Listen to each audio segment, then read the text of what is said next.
É melhor eu subir. Avisou ela em voz muito fraca, assim que a valsa dava as suas últimas notas. André limitou-se a assentir com a cabeça, quase sem respirar e de forma quase ausente, tentou manter a mesma posição enquanto a observava a afastar.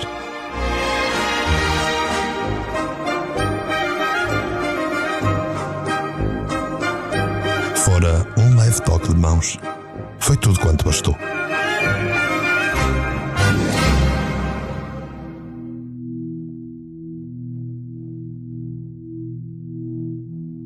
Bem-vindos ao podcast Envelope Amarelo. O meu nome é Mário Portela. Foi um privilégio e um prazer enorme trilhar este caminho contigo. Quando trabalho em podcasts, costumo medir os tempos de execução, planear tudo para conseguir trazer um resultado satisfatório e preenchedor. Com o Envelope Amarelo foram, incluindo o episódio que vais ouvir hoje, investidas 78 horas aproximadamente. Incluem a pesquisa de métodos de sons, tecnologias, gravação de voz, a alteração da minha voz com inteligência artificial para cada um dos personagens, correções, ajustes de som e depois, claro, a edição e pós-produção de cada detalhe. Hoje termina esta aventura e conclui-se o Envelope Amarelo. E fica já uma saudade no ar. Se gostaste do que tu ouviste, de todo este trabalho, fica a saber que o teu apoio em partilhar e suportar financeiramente o projeto é essencial. E eu deixo a promessa que, se justificar, iniciarei trabalho na sequela O Cristal Escarlate, para poderes continuar a acompanhar as aventuras de Nádia e André. A esta altura, já ouviste todos os episódios anteriores e hoje, mais do que nunca, vais perceber o quanto este simples toque de mãos estava escrito ao longo das eras para estes personagens e as suas vidas. Último capítulo: Moinhos de Emoção.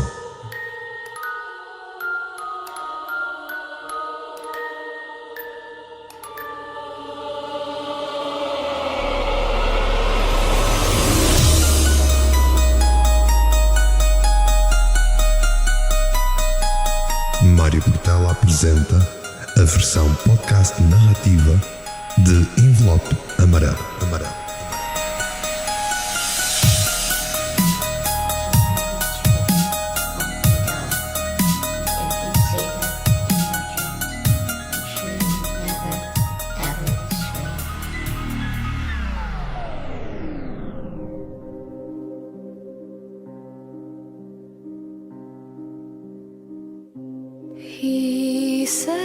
Pois é que não há duas sem três.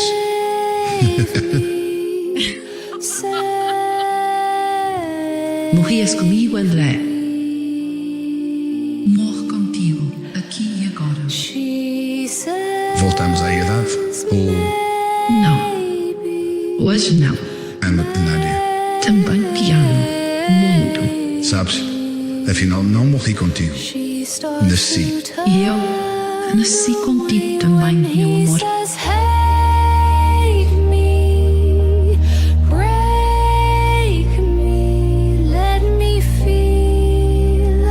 Morrias comigo, André. Bolas, parece que toda a minha vida eu esperava este exato momento. Tão surreal.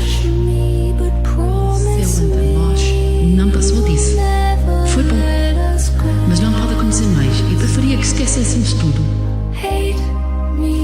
Morro contigo, aqui e agora. Estarei sempre para ti. Morri contigo, Nádia. E eu morro contigo.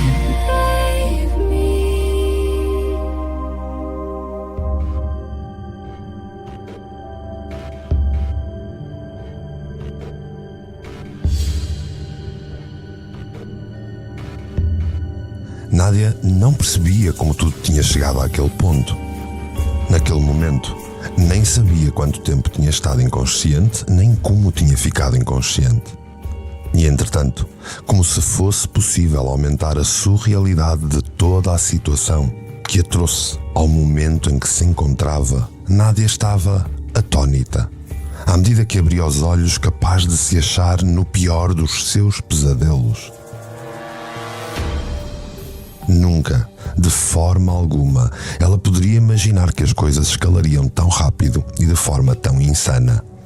Ali estava ela, numa aldeia abandonada, perto de um moinho recém-restaurado, sob uma luz fraca de uma pequena lâmpada exterior que não rivalizava com a iluminação selvagem que vinha de uma enorme tocha acesa na mão de rato.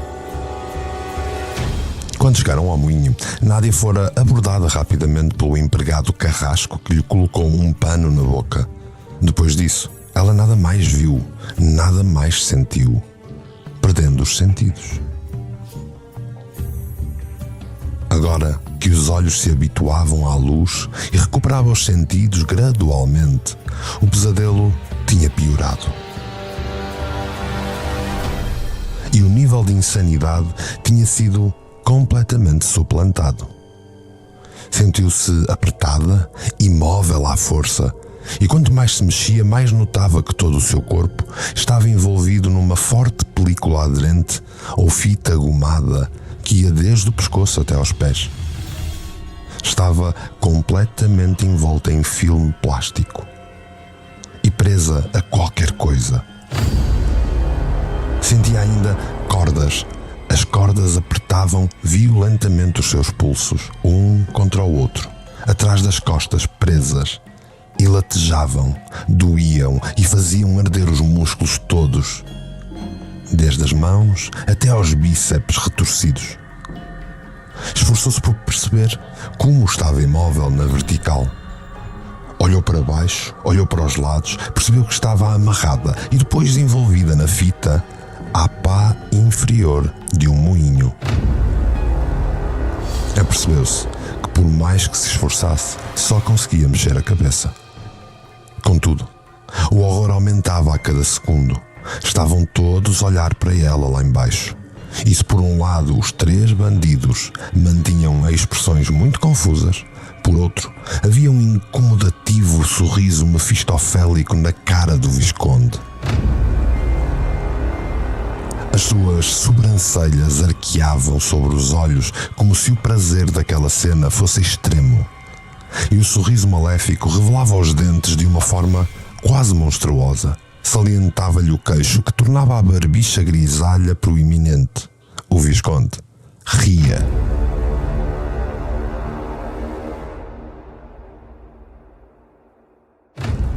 O Visconde aguardava que ela se apercebesse bem de toda a cena macabra em que se encontrava. E isso ainda o fazia rir mais sonoramente. Abaixo de si, no chão, ela notou uma sinistra estrela de 7 pontas desenhadas com um pó branco que parecia sal.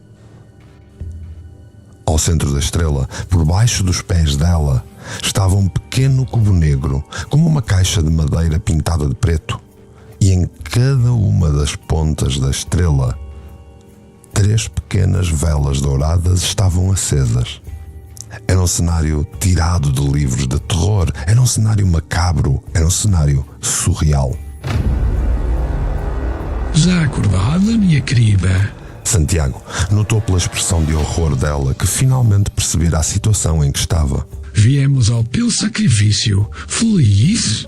Santiago, por favor, Implorou ela, juntando todas as forças na sua voz. tira-me daqui. Berrou, movendo-se violentamente para tentar soltar-se, mas pouco mais conseguiu do que abanar a pá do moinho, que resmungou num sonoro estalido de madeira. Quid pro quo, minha querida. Nós todos somos pecadores. Não merecemos o ar que respiramos. O louco Visconde aproximou-se um pouco sem nunca entrar dentro da estrela desenhada no chão. Cabe ao mais forte, ao mais capaz, a árdua tarefa de redimir os pecados dos fracotes. A tua energia é mais útil sob a minha guarda. A tua essência vital vai-me ser muito útil. Estás louco, Santiago? Por favor. Tentou Nádia, já a entrar em pânico. Calma, meu carubinho. Devias ter percebido que eras apenas um instrumento meu e quem toca sou eu. Se não posso tocar uma obra para uma boda, ofereço-te o Requiem, querida. Santiago, vamos esquecer isto tudo. Eu caso contigo. Foi tudo um acidente, um erro. Não se repete. Por favor. Pois claro que não se repete. Deixa lá, querida. Prometo que te vou usar a meu belo prazer na mesma, encontrando-nos no outro mundo. A gargalhada do Visconde ecoou na noite como se tudo tivesse parado naquele momento. O louco Visconde fez sinal ao seu fiel roedor, que prontamente gritou uma palavra de ordem, e os outros dois começaram a empurrar a pá do moinho. Com um grande estalido, as pás começaram a mover-se, ganhando ímpeto, mesmo com o peso de Nádia. De uma pá, os dois companheiros de crime passaram para a segunda pá do moinho, continuando o processo de rotação do moinho. A posição de Nádia tinha mudado e em breve estava de cabeça para baixo na parte mais alta do moinho. Parem! Berrava Nádia. Ele está louco, não veem que ele está louco? Tirem-me daqui! Socorro! Berrava Nádia horrorizada. Todavia, como em tudo na sociedade em que vivemos, todos têm um preço e facilmente dava para perceber que qualquer um dos três meliantes estava a receber principescamente para estar ali. Mandava aquele que pagava e nenhum sequer hesitou perante o olhar fixo de pupilas dilatadas do Visconde. A expressão de prazer de Santiago era tão incômoda como irreconhecível.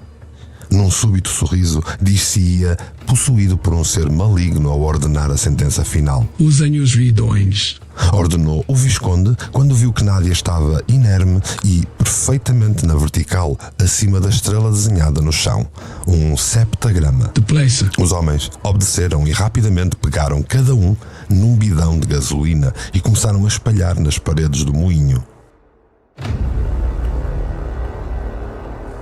Rato, entregando a sua tocha a Santiago, entrou no moinho e derramou também ele gasolina em todas as estruturas de madeira que encontrou.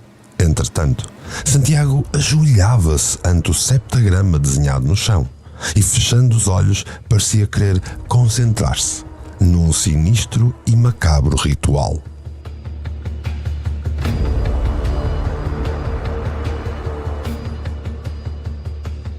Senhor? Interrompeu o Rato, assim que viu que todos os bidões estavam esvaziados. Já está tudo.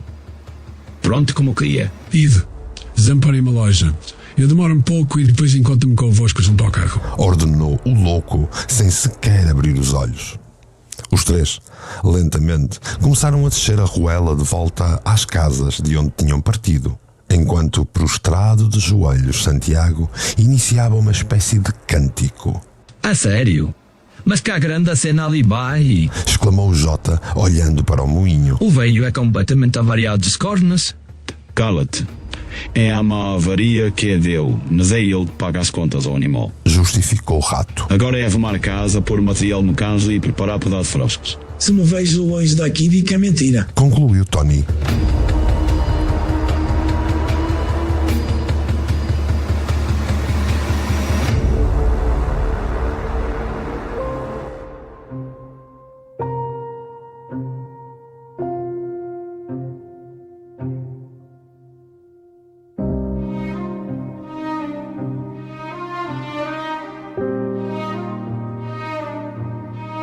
Passar no portão tinha sido extremamente fácil e André achou ser um sinal que estava no caminho certo.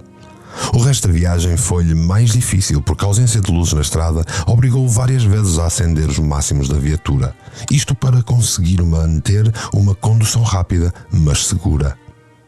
Ele queria, para o caso de a dica estar correta, ter o elemento de surpresa do seu lado e temia que o uso desta luz o traísse. Em 10 minutos de curvas e contracurvas, lá chegou perto da abandonada aldeia de Caçapos. Na realidade, era pouco mais do que um casario ao longo de 2 ruas e uma praça que desembocava na ruela do moinho. A estarem aqui, certamente estarão com algo que os ilumina, e isso vai jogar a meu favor. Pensou, desligando a luz do seu carro e escondendo-o entre as primeiras 2 casas que viu. rapidamente, abandonou o seu automóvel e, o mais silenciosamente que conseguia, deitou-se a correr pela rua da aldeia fora, prescrutando todas as casas por uma eventual luz ou iluminação. Os seus olhos rapidamente se habituaram ao escuro da noite. Apesar de estar negra como breu e a lua estar teimosamente ausente por trás de nuvens densas. Lembrou-se das técnicas que aprendera nas forças especiais a que pertencera e hoje o seu treino e a aptidão estariam à prova uma derradeira vez. Não era mais um exercício, não era sequer para salvar a sua pele. Tratava-se de fazer diligentemente tudo para salvar a mulher que amava de um destino que desconhecia. Aquela casa tem luz. E aqui nenhuma casa devia ter luz. Sorriu esperançoso e rapidamente tratou de inverter o caminho para chegar à dita casa pela Rua das Traseiras. Considerando que a surpresa estava do seu lado, André chegou rapidamente à casa e tentou perceber se conseguiria acesso por alguma das janelas, mas o facto de todas terem grades eliminou-lhe essa hipótese. Contudo, André não desistiu e rodeou com o dobro do cuidado a casa até à frente que dava para a ruela. O raio do carro. Ficou eufórico quando viu o carro. Aquele carro era o carro dos Gunas e agora percebia por que tinham um carro tão caro e moderno. Abutres, amando do Visconde, como é que eu nunca percebi que tipo de homem ele era? A sorte estava do seu lado, porque a porta da frente estava encostada apenas. E, sem pensar porquê, ele avançou silenciosamente sobre ela para entrar. De uma forma ou de outra, ele iria entrar e seria lá dentro que iria resolver todas as coisas. A casa estava impecavelmente arrumada e decorada. Ao mesmo tempo, a falta de mobiliário pesado fazia-o ter de arriscar mais por falta de pontos furtivos. Esconder-se não era propriamente uma opção.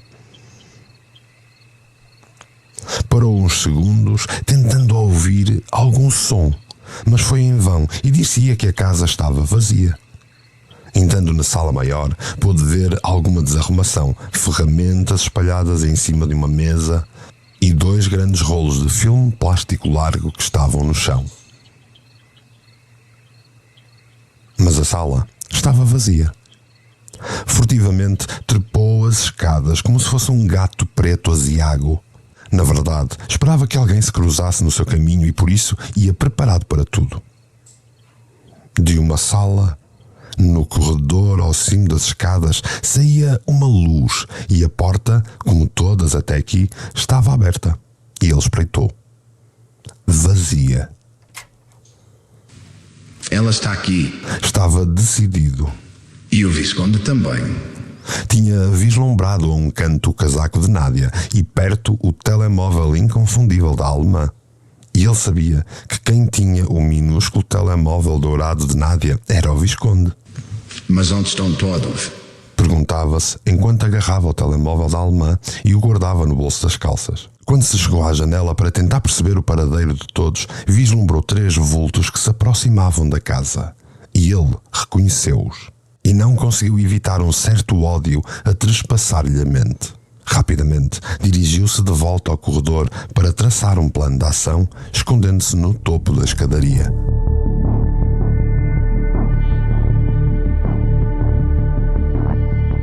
A sério? O velho Zaguete é completamente safado, Tony. Dizia uma voz. Olha, é para lá que eu durmo melhor. Exclamava a outra. Opá, não é o gajo que nos paga. O rato não te dá mais que aquilo que precisa para encher o rabo de diversão. Então, olha. Opa, a sério? Isto era outro mundo. Despacha-te lá que eu quero pôr-me a minhas daqui. Eu arrumo aqui a sala enquanto vais lá acima desligar as luzes, pá. Só entraram 2. André começava a desenhar o plano mental. Um vem cá acima. Não vai descer mais. André correu de volta para dentro da sala, olhou ao seu redor, agarrou o pequeno casaco de camurça de Nádia e, enrolando-o com ambas as mãos, testou a sua resistência. Assentindo com a cabeça satisfeito, posicionou-se por detrás da porta da sala e aguardou pacientemente.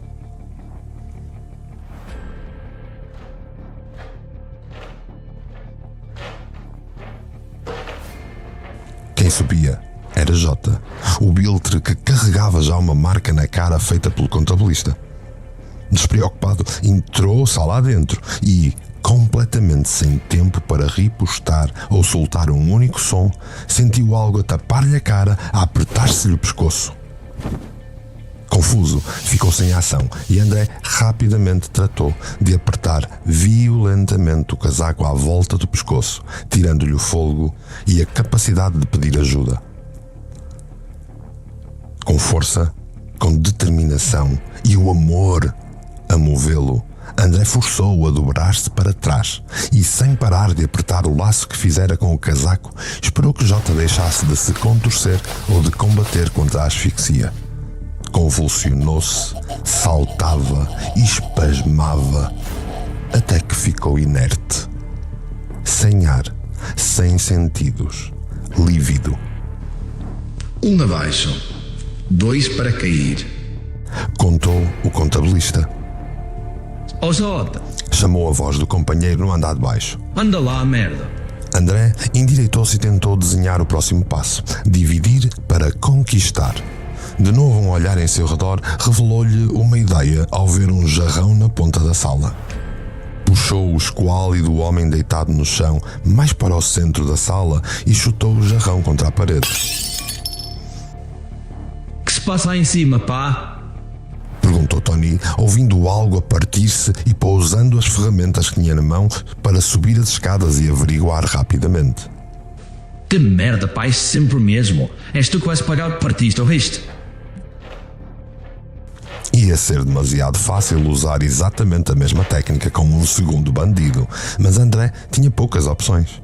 Mesmo sabendo que o outro abutre viria sob alerta, acreditou que ver o seu companheiro no chão o faria perder pontos e que ele entraria na sala para o ajudar. Contudo, Jota e Tony não eram os melhores amigos.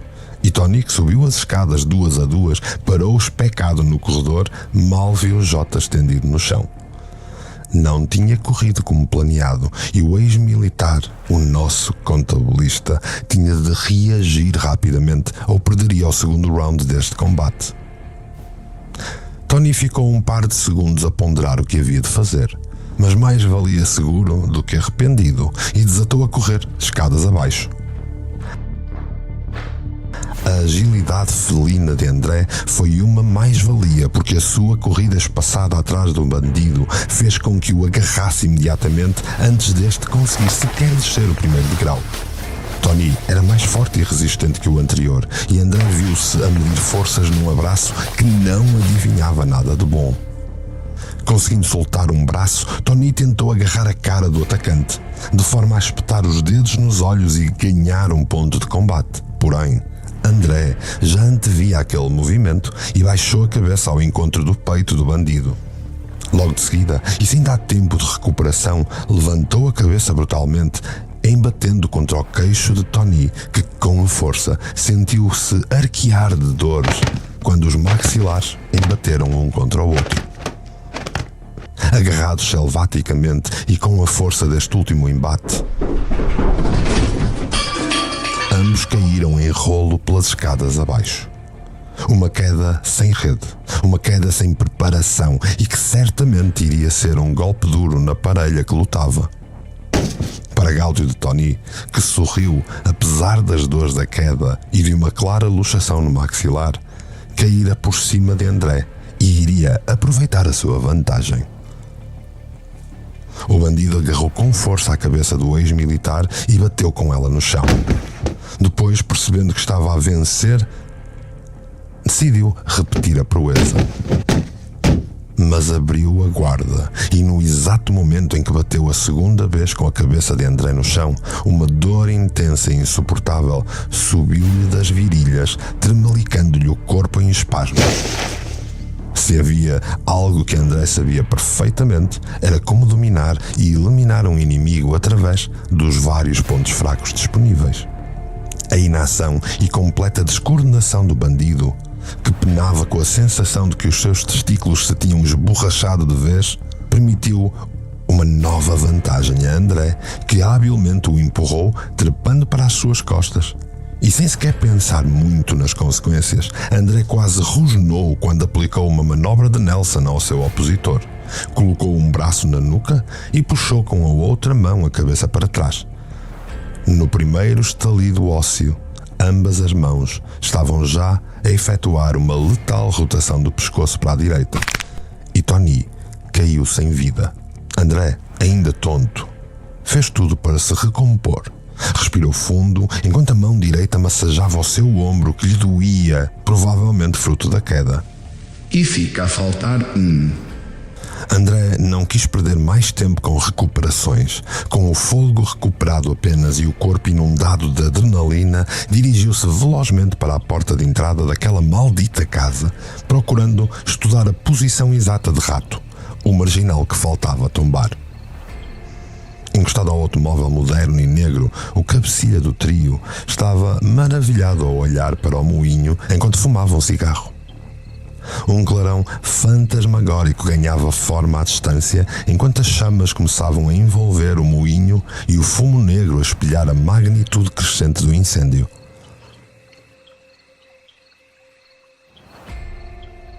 Ainda sem perceber o perigo que Nádia atravessava, André rodeou o carro acocorado para se aproximar de Rato. Contudo, o chão em gravilha traiu-o e num salto Rato estava a olhar para ele e a sacar a sua arma de fogo do coldre. Oi, oi, oi. Olha quem veio salvar a pombinha. Ironizou o Biltre, apontando a arma a André, que se ergueu e levantou os braços sempre sem parar o avanço. Vieste ao churrasco, moço? Ouve lá, onde é que está a Nádia? André perguntou sem se acobardar com o cano da arma na sua direção. Olha, pelo pouco que eu percebi, dentro em breve está dentro de uma caixinha preta pequenina. Pombinha assada. Só que concentrada. Gargalhou, apontando para o moinho com a cabeça. Nádia. André notou finalmente o assustador quadro no horizonte. Envolto em labaredas, o moinho era agora uma espécie de ponto de luz no meio de uma enorme escuridão. Tudo à sua volta, incluindo a face do desesperado amante, brilhava com um tom vermelho alaranjado da luz do fogo. Nádia. Ah, não percas tempo a despedir-te dela, amor. És um imbecil. Já vais ter com ela em breve. André ouviu o som metálico na arma de Rato. Estava agora destravada e pronta a usar.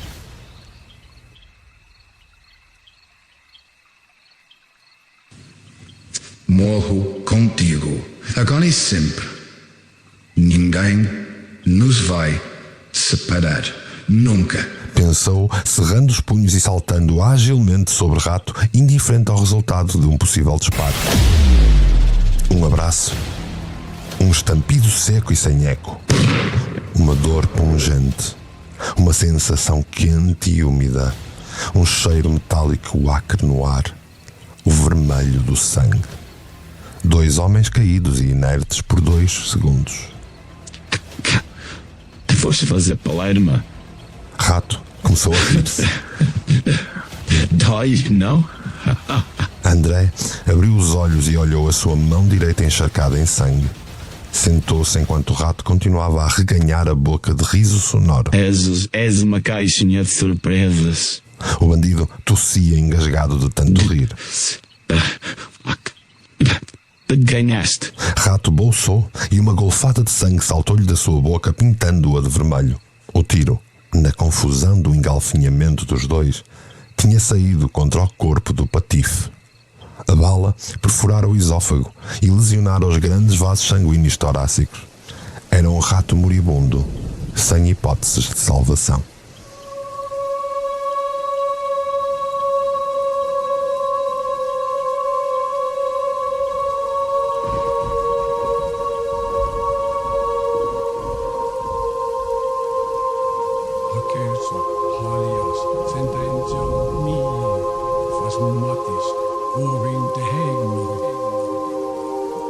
Ego dico, sono meus mens mei. Ego dico, faz matis auditore. Meus platintuit. Meus nenes. Quo dico, omni spiritus immunde, in nomine Midas.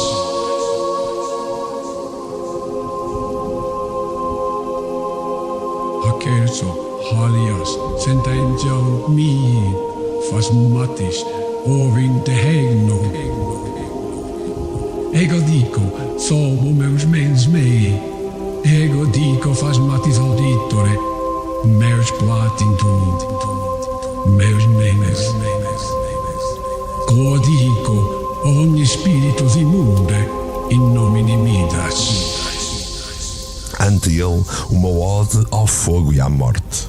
Uma sempiterna cena que só imaginava possível nos filmes. Ele estava desesperado perante tal visão dos infernos. O execrável Visconde, de joelhos, diante de um macabro ritual mágico, permanecia de braços estendidos para o céu, de olhos fechados com pressão e a dizer ininteligíveis palavras num latim parafraseado e rebuscado. Akelso, Halias, Sentenjal, Mi, Fas Matis, Ovin de Hegno. Cantava Santiago. Estava louco, só podia estar louco, e André necessitou de uns segundos para digerir toda aquela cena tétrica e terrível. Ego dico, sobo meus mens mei. Ego dico, fas matis auditore. Meus platintum, meus mens. André percebeu que não conhecia mesmo aquele velho decrépito e malévolo que ali estava, apesar de trabalhar para ele há quase 5 anos. Todavia, as labaredas aumentavam e crepitavam com maior intensidade, e por entre o caos ele conseguiu ouvir um gemido abafado e cansado. Levantou a cabeça. Nádia estava presa a uma pá do moinho, no topo do moinho, e contorcia-se com o calor. Pior, parecia estar a soltar-se e inevitavelmente cairia de cabeça. Clodico, ogni spiritus immunde, in nomine Midas. Berrava, entretanto, o insano Visconde em transe. Não havia tempo a perder. Nádia estava numa posição horrível e em sério risco de vida. O contabilista usou todos os seus conhecimentos para analisar pormenorizadamente a cena, as prioridades, os acessos, as soluções. Há uma janela perto daquela pá superior. Acho que consigo passar por ela. Akelso, Halias, Sentenjal, Mi. André ignorou o triste e louco Visconde e, evitando as chamas, entrou o moinho dentro. O interior era um autêntico inferno. As chamas devoravam tudo e até as pedras ganhavam um tom negro e assustador. Tentou subir as escadas em madeira, mas a instabilidade dos degraus dava a entender que alguns pedaços cederiam por estarem já a ficar carbonizados, destruídos, frágeis. Era um caos e todos os sons eram abafados pelo ruidoso crepitar do fogo e o constante consumo do oxigênio. Akelso, Halias, Sentenjal, Mi, Fas Matis, Ovin de Hegno. Ego dico, sobo meus mens mei. Ego dico, meus platinum, meus mens. Clodico, ogni spiritus immunde, in nomine Midas. Trepando pelo vão central em pedra, o ex-militar foi finalmente capaz de chegar ao terceiro andar. Lentamente, onde se encontrava a janela que ele tinha notado quando avaliara o moinho. Era uma janela pequena, mas larga o suficiente para ele se fazer passar por ela e, sem pensar 2 vezes, pontapeou desesperado os vidros e a estrutura até ser seguro passar por ela. Ego dico, sobo meus mens mei. Ego dico, fas matis auditore. Meus platinum, meus mens. Lá fora, o cenário não era mais agradável. O calor que se fazia sentir era intenso e a própria estrutura das pás estava já em combustão também. Clodico, ogni spiritus immunde, in nomine Midas.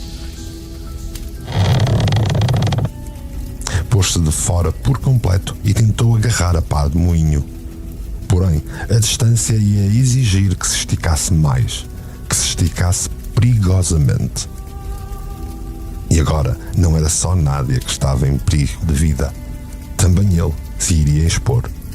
À terceira tentativa, lá conseguiu tocar na estrutura da pá do moinho, mas ainda assim não chegava e decidiu pedir ajuda à própria Nádia. Se ela se balouçasse para o lado, certamente ele conseguiria agarrar a trave principal. Hakerso, Halias, Sentenzial mihi, faz matis, ovinte regno. Nádia, amor. Ela abriu os olhos que já tinham desistido de ver a vida fugir por entre os dedos. Balança-te para cá, força. Dico, solvo meus mens mei. Ego dico, faz matis audito. Acredita, força, balança-te. Amor. Meus platinto, meus menes. Santiago continuava sem sequer se aperceber do que estava a passar. Os olhos fechados, os olhos presos num transe louco e insano. Ogni spiritus immunde, in nomine Midas. Os olhos de Nádia brilharam ao ver André. Brilharam de esperança, brilharam de amor, pulsaram novamente de vida e devolveram a vitalidade à alemã que freneticamente obedeceu às indicações quase inaudíveis do seu amado. Numa nova tentativa, André foi capaz de se agarrar à estrutura, bem quando o plástico que envolvia Nádia e a segurava ao moinho atingia um ponto de não retorno e começava a ceder perigosamente.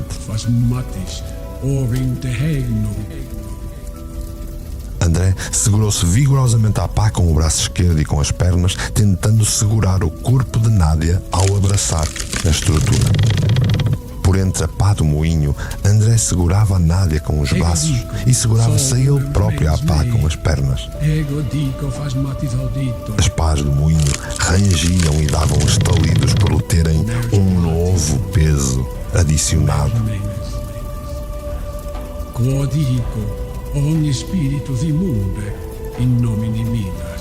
As pás do moinho ameaçavam um movimento ou ruptura.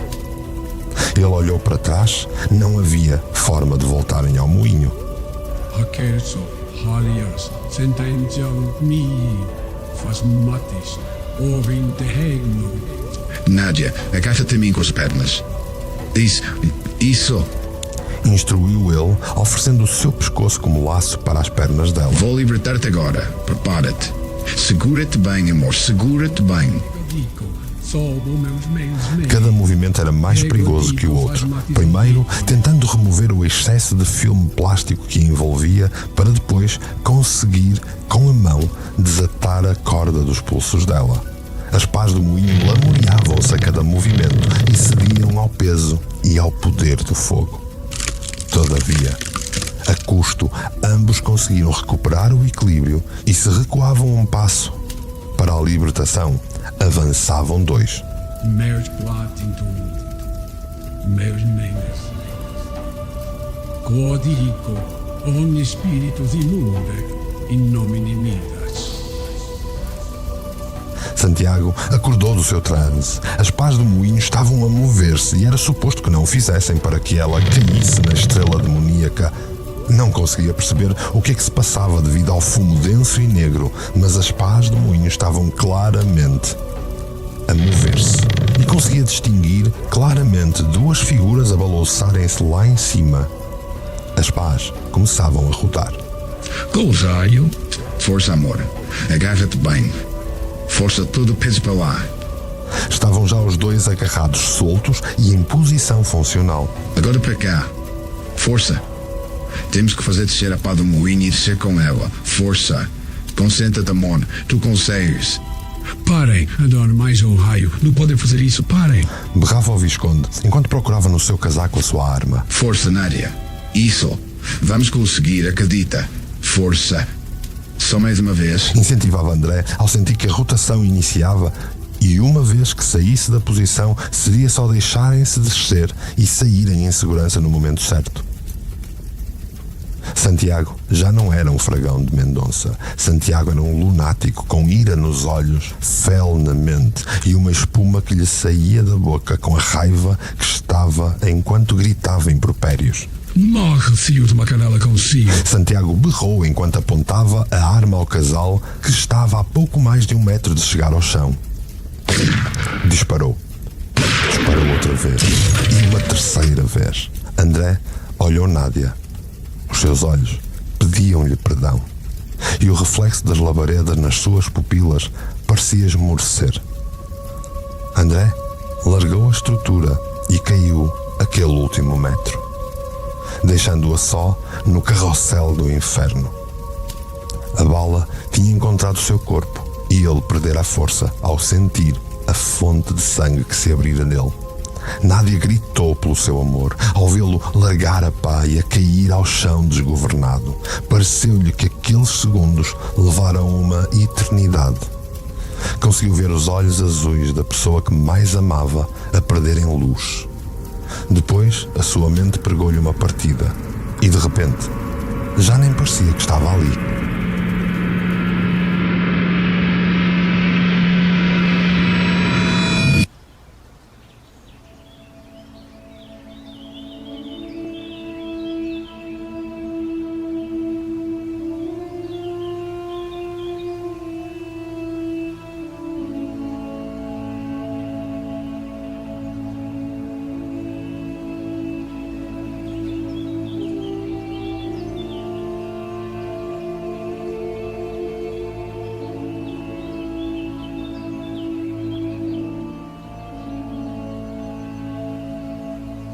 Estava um sol radiante, mas que cegava os olhos, e ela sentia-se a ser arrastada por 2 enormes soldados.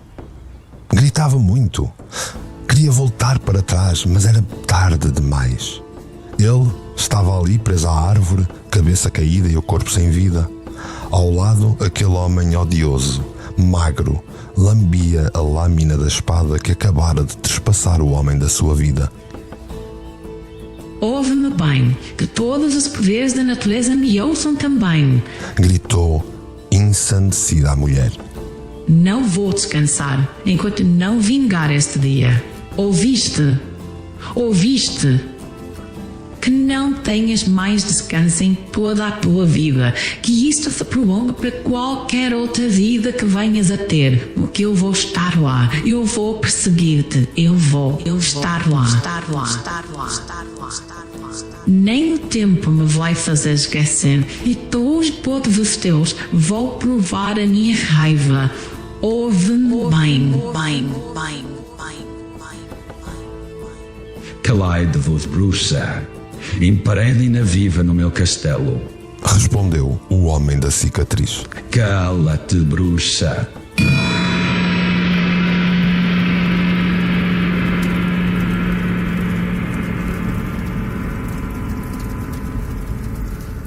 Cala-te, bruxa! Ordenou Santiago ao ouvir Nádia a berrar e a projetar-se da pá do moinho ao encontro de André.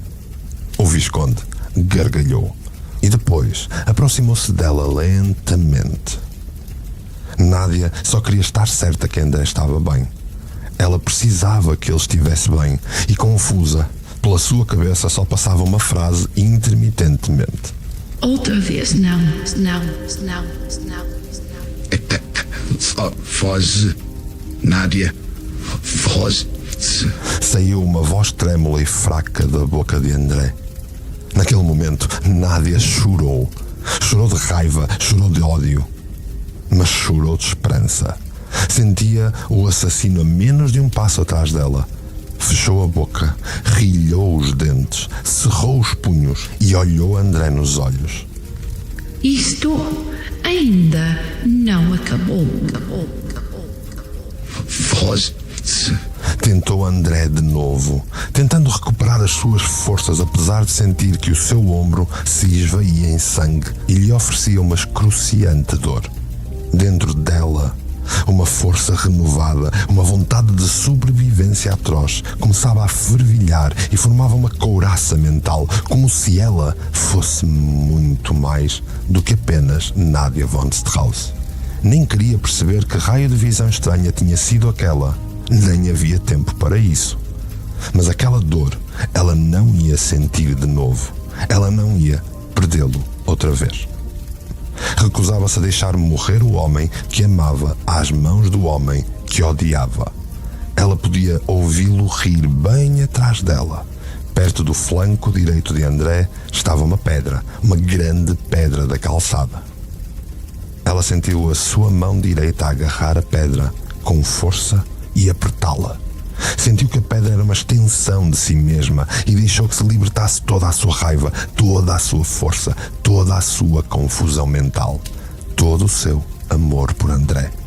E num salto, Nádia rodou sobre si mesma, levantando-se e esticando poderosamente a mão direita na direção da cara odiosa do maquiavélico Visconde. A pedra que carregava embateu brutalmente contra o queixo dele, espocando-o de tal forma que foi audível a fratura do maxilar. Apesar disso, ela não parou, e logo que o velho caiu por terra, ela saltou-lhe em cima e continuou a socá-lo selvaticamente. Estava transtornada e com a mão imunda de sangue. De repente, não compreendia onde tinha ido buscar as forças ou sequer como tinha sido capaz de fazer aquilo. Sem embargo, estava feito. A tragédia tinha terminado e não como o Visconde tinha escrito. Ela levantou-se a soluçar horrorizada com tudo o que tinha sucedido naquelas últimas 3 horas.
Anda. Temos de ir. Nádia? André tocou-lhe no ombro. André, Era um misto de emoções. Ela estava feliz por estarem vivos, mas tudo aquilo tinha-lhe tirado o brilho do olhar. André, eu não queria. Descansa, amor, descansa. Temos de sair daqui depressa. Consegues conduzir? Ela anuiu e, tão rápido quanto conseguiu, ajudou André a descer a ruela e a abandonarem aquele teatro fatídico e trágico no carro.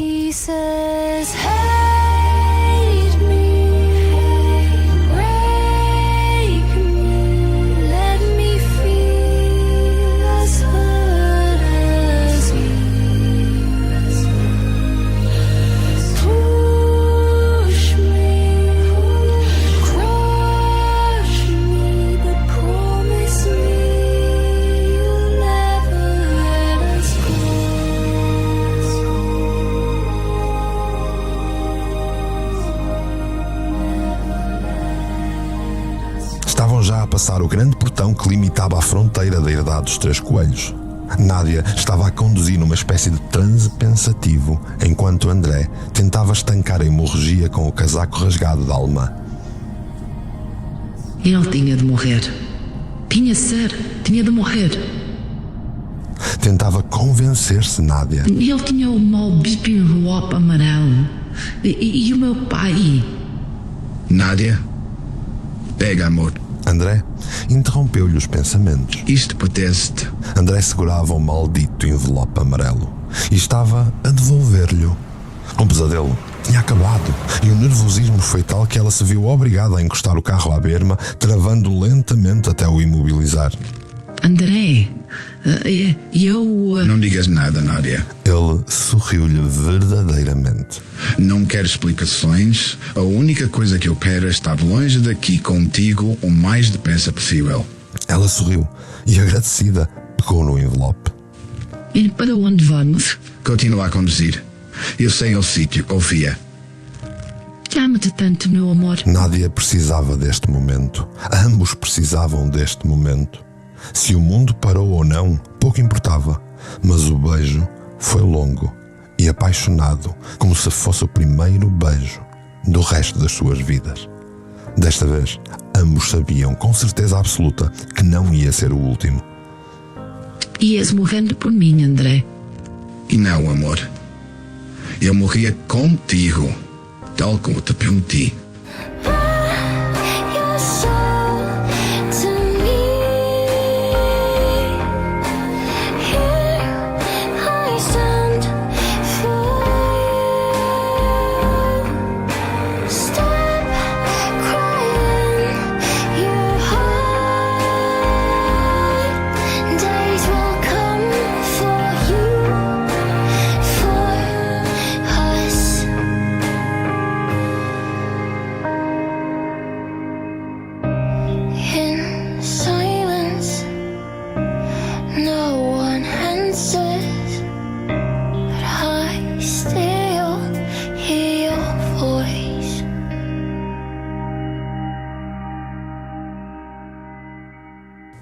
dia tinha amanhecido solarengo na tranquila cidade de Viana do Castelo. Era uma luz divinal que insistia em afastar os pensamentos tenebrosos que ainda os perseguiam, apesar de estarem já a mais de 24 horas de distância de todo o teatro de horror.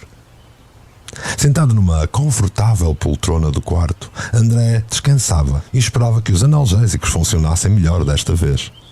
No meio de tudo, tinha sido um sortudo. A bala não se alojara no ombro e, segundo lhe tinham dito, agora precisava apenas de esperar que o seu corpo recuperasse. Mas era apenas uma questão de tempo e ele ia ficar bem. É certo que algumas escoriações e hematomas o incomodavam, porém, encontrar uma posição sentado que lhe amenizasse a dor no ombro tinha sido uma tarefa árdua. À sua frente, pela janela, podia observar perfeitamente o ex-libris da cidade de Viena, em todo o seu esplendor, o santuário de Santa Luzia. Ao menos desta vez sou eu guia. Da minha cidade percebo eu bem. Pensava ele a sorrir. Nisto, a porta do quarto abriu-se derrompante e a bela alemã entrou eufórica, ainda que confusa.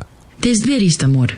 Ela trazia um jornal na mão que abanava freneticamente. Não percebi muito bem, mas isto pode mudar tudo, eu acho. Com dificuldade, André virou a cabeça e estendeu a mão para pegar no jornal que tanto confundia a sua bela companheira de vida.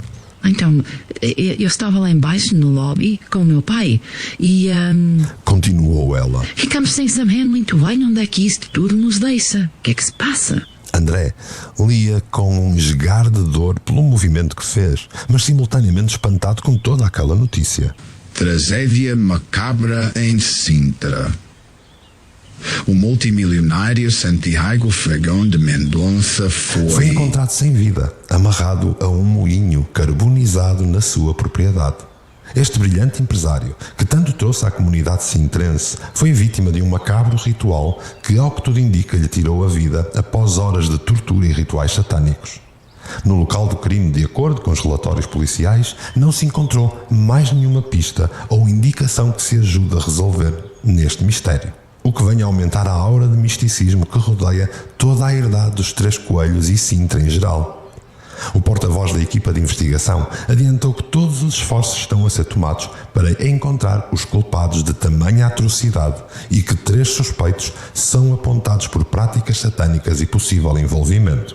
O nosso jornal não conseguiu apurar os nomes dos suspeitos, mas ao que parece o cabecilha dará pela alcunha de Rato.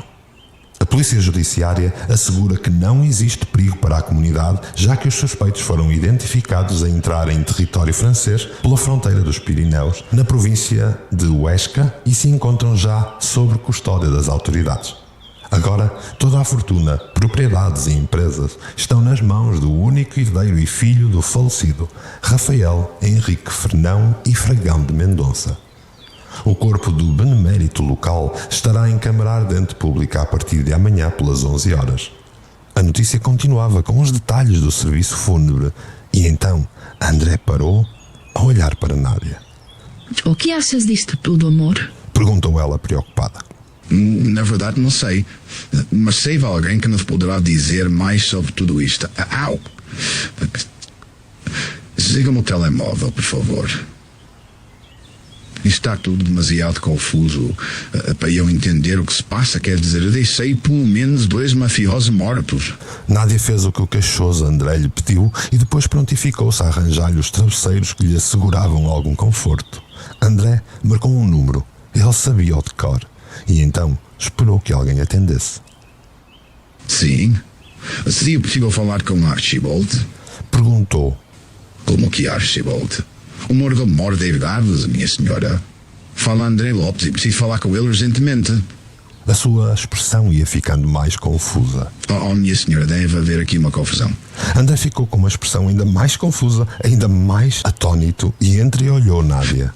O Archibald tem sido mordo há mais de 30 anos nessa casa. Como é que diz que não o conhece? Num sobressalto, olhou para o telemóvel e depois olhou para Nádia. Olha, desligaram. Mas o que se passa afinal, André? Eu não entendo. André mexia no telemóvel para certificar que tinha ligado para o número correto. Olha, não entendes tu, nem entendo eu. Nádia? Sim? O que é que foi agora? A expressão dele era de total confusão. Pois agora acabou tudo de ficar pior. É que nem imaginas. Tenho aqui uma mensagem daquela empregada novinha da mansão, a Olivia, sabes? Sim, a loirinha. Mas o que é que diz a mensagem? Bem, a mensagem diz: Senhor André, estamos em perigo. Por favor, ajudem-nos.